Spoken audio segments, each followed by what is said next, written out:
उसके बाद हम चलते हैं क्वेश्चन नंबर 6.7 पर। हमारे पास है question number 6.7, how large must a heating duct if, हमारे पास क्या है कि एक हीटिंग डक्ट है, ठीक है, उसका हमने रेडियस फाइंड करना है। If air is moving 3 metre per second along it can be air in a room of 300 meter cube volume every 15 minute, ठीक है। assume the air density remains constant। इस क्वेश्चन में क्या कहा गया है, इस क्वेश्चन में हमें कहा गया है कि हमारे पास एक रूम है, उस रूम को हमने हीट अप करना है, वार्म अप करना है, ठीक है।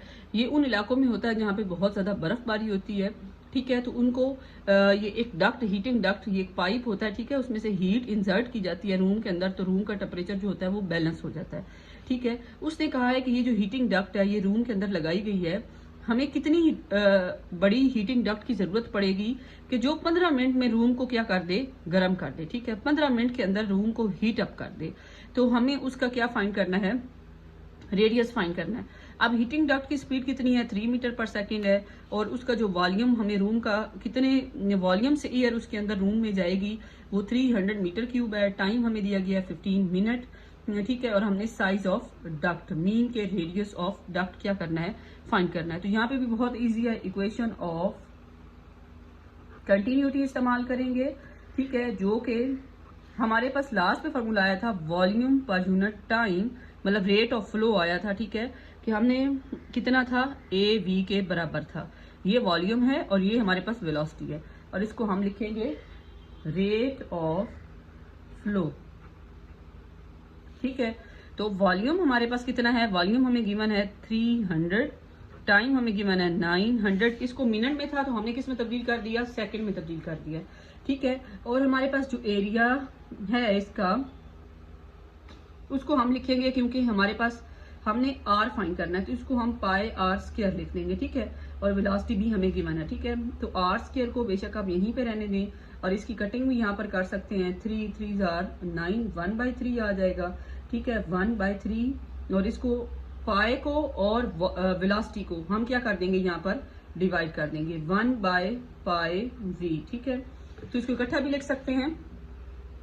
तो हमारे पास क्या होगा, 3 मल्टीप्लाई बाय 3.14 मल्टीप्लाई बाय हमारे पास वेलोसिटी है 3।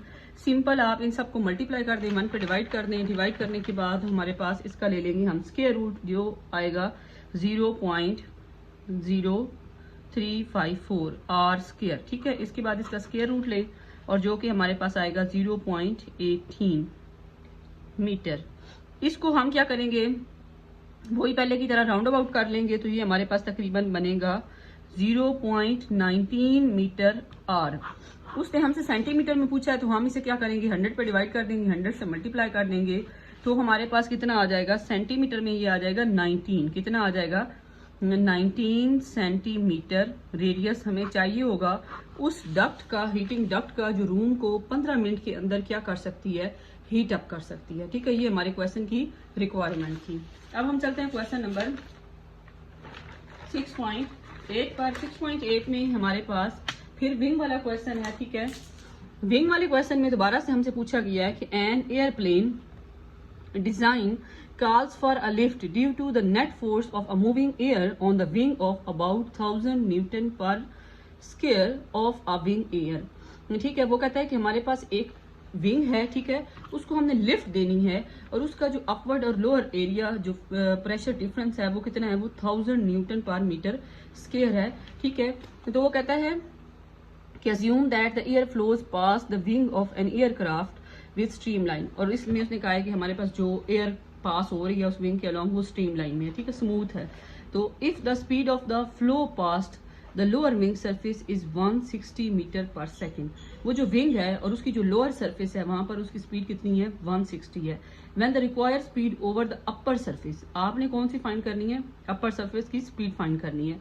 The density of the air is 1.29 kilogram per metre cube and assume maximum thickness of wing. इस चीज को गौर से सुनिएगा कि हमारे पास जो विंग है उसकी थिकनेस कितनी है, 1 मीटर, मतलब उसका डिफरेंस, हाइट का डिफरेंस h2 - h1 दिया गया है, वो कितना है, 1 मीटर है।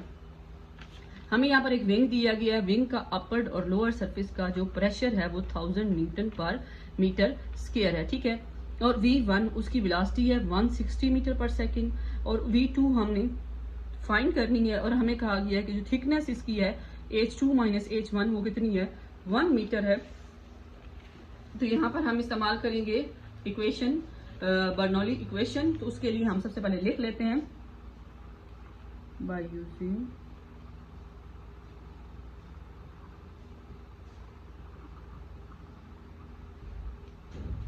Bernoulli equation. तो सबसे पहले हमारे पास क्या आ जाएगा, P1 प्लस 1/2 रो V1 का स्क्वायर प्लस रो GH1 इक्वल है P2 के प्लस 1/2 रो V2 का स्क्वायर प्लस रो GH2। हमें क्या फाइंड करना है, हमें इसमें हम क्या करेंगे, हम सबसे पहले सिंपल, क्योंकि हमें P1 माइनस P2 दिया गया है, P1 माइनस P2 कर देंगे, ठीक है। और बाकी तमाम वैल्यूज को क्योंकि डिफरेंस में जानी है तो उनको डिफरेंस में लिख लेंगे ताकि वो आसानी से सॉल्व हो जाएं। तो सबसे पहले हम लोग लिख लेते हैं वेलोसिटी के बारे में 1/2 रो। अब यहाँ पे देखें ये V2 है ना, इधर V1 उधर जाके क्या हो जाएगा, माइनस हो जाएगा, V2 का स्क्वायर माइनस V1 का स्क्वायर, ठीक है, प्लस रो GH2 माइनस रो GH1, ठीक है। तो ये उससे भी ज्यादा आसान हो गया। हम क्या करेंगे, क्योंकि हमारी रिक्वायरमेंट यही है, V2 का स्क्वायर V1 का स्क्वायर प्लस रो G कॉमन ले लिया, H2 H1 हो गया, ठीक है। और इसके बाद यहाँ पे P1 माइनस P2 है। अब हम क्या करेंगे, बस सिंपल इतनी सी कैलकुलेशन करके, मतलब इसकी थोड़ी सी तरतीब देकर इसके वैल्यूज पुट कर देंगे। P1 माइनस P2 कितना हो गया, 1000, 1/2 रो कितना है 1.29, V2 कितना है, V2 गिवन नहीं है, ठीक है। V1 हमारे पास है 160, ठीक है, का स्क्वायर प्लस रो कितना है 1.29, G 9.8, H2 minus H1 is 1, ठीक है। तो इस तरह से हम इसमें वैल्यूज पुट करेंगे। जब हम वैल्यूज पुट कर देंगे तो हमारे पास जो आएगा नेक्स्ट वो ये होगा कि वैल्यूज पुट करनी। अब हम सिंपल इसे जल्दी जल्दी से सॉल्व कर लेते हैं ताकि कम टाइम लगे। अब यहाँ पे देखें कि वैल्यूज पुट कर दी, उसके बाद हम लोग इसका लेंगे स्क्वायर, ठीक है। यहाँ पे देखें कि इनको आपस में मल्टीप्लाई भी कर देना। चलो एक स्टेप इसमें भी मिसिंग है तो वो पहले कर लेते हैं ताकि आपको सही समझ आए। 1000 इसको डिवाइड कर दें 1/2 1.29 पे, तो हमारे पास कितना आ जाता है 0.645, ठीक है। और V2 का स्क्वायर 160 इसको करें तो हमारे पास ये आता है 25600, और इनको आपस में मल्टीप्लाई करें तो 246 आ जाएगा, ठीक है। इस तरह से हम मतलब अपने स्टेप पर पहुंच आए हैं ताकि हम जल्दी आगे कैलकुलेशन कर सकें, ठीक है। इनको मल्टीप्लाई वगैरह करने के बाद हमारे पास क्या होगा कि इसको दूसरी साइड पे ले जाके माइनस कर देंगे, 1.29 को 2 पे डिवाइड कर देंगे, ठीक है। तो ये हमारे पास आ जाएगा आंसर। अब इसको इसमें से माइनस करेंगे तो 987.54 आएगा। जो वैल्यू हमने यहाँ मल्टीप्लाई की थी उसको क्या कर दें, डिवाइड कर दें। तो यहाँ पे V2 स्क्वायर माइनस 25660 आ गया। इसको दूसरी साइड पे जाके क्या करेंगे, डिवाइड करने के बाद जमा कर देंगे। अब हम क्या करेंगे, जो आंसर आया है उसको जमा करने के बाद उसका स्क्वायर लेंगे। स्क्वायर लेने के बाद हमारे पास जो आंसर आएगा वो 164.71 आएगा। उसका स्क्वायर उसको राउंड अबाउट करेंगे 165 मीटर पर सेकंड आ जाएगा। तो इस तरह से ही हमारे पास क्वेश्चन नंबर 6.8 जो है वो सॉल्व हो गया। अब हम चलते हैं 6.9 पर। 6.9 में हमारे पास क्या है, what gauge pressure is required in the city main for a stream from a fire hose connected in the mains to reach a vertical height of 15 metre. हमें यहाँ पर फाइंड करना है प्रेशर कि हमारे पास क्या है कि ये फायर हमारे पास इसके पास पानी है, ठीक है। इसने 15 मीटर तक इस पानी को ले जाके आग बुझानी है, ठीक है। तो वो कहता है कि इसका प्रेशर डिफरेंस फाइंड करें। आप क्या फाइंड करें, प्रेशर डिफरेंस। और उसमें हमारे पास जो H2 है वो 15 मीटर गिवन है, H1 0 है। तो सबसे पहले हम अपनी हाइट बैलेंस कर लेते हैं। H2 माइनस H1 कितनी आ जाएगी 15। हमें पानी की डेंसिटी दी गई है 1000 किलोग्राम पर मीटर क्यूब। हमने क्या फाइंड करना है, प्रेशर, ठीक है। और उसके बाद वो कहता है जो पानी की स्पीड है, जो यहाँ पर है ना V1, वही स्पीड यहाँ पर V2 है, तो तकरीबन इसकी स्पीड जो है वो बराबर है, ठीक है। तो हमने क्या फाइंड करना है, इसका प्रेशर फाइंड करना है इस पॉइंट पर और अपवर्ड पॉइंट पर। तो सबसे पहले हम लोग लिख लेते हैं, यहाँ पर प्रेशर है P1, यहाँ पे प्रेशर क्या होगा P2 होगा, और हम बर्नौली इक्वेशन को इस्तेमाल करेंगे, उसके जरिए से हम इसे सॉल्व कर सकते हैं, ठीक है, बाय यूजिंग बर्नौली इक्वेशन।